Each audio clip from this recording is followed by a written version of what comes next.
everyone, this is Brianna here at the Gaston County Public Library main branch, and today what I want to go ahead and do is give you guys a tutorial for our DIY craft that you can find in bags outside of the main entrance underneath where you would find your curbside books.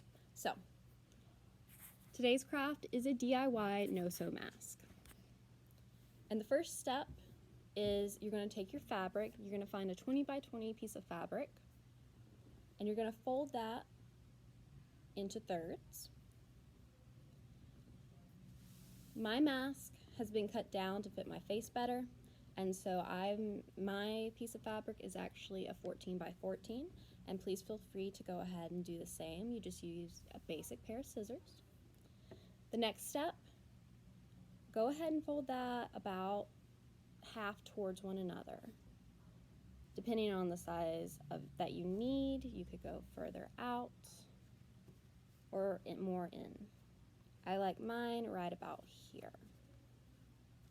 So the next step, take each elastic, you'll find 2 in your bag, and just tuck it right in there. And we're almost done. What you want to do is take the elastic string and tie it into a knot. The elasticity of the string is definitely your friend here when it comes to tying that knot.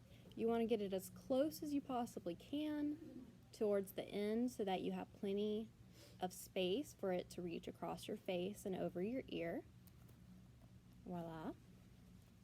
And for the second side, I'm going to go ahead and just use one that I already have pre-made.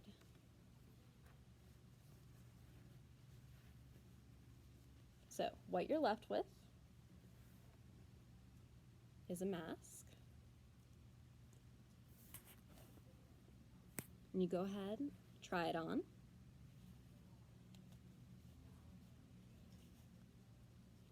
And just adjust it to where it feels good on your face. Just be sure that your nose and your mouth are both covered. Okay, all right, hope you enjoy this craft and we miss you guys. So have a good one, bye-bye.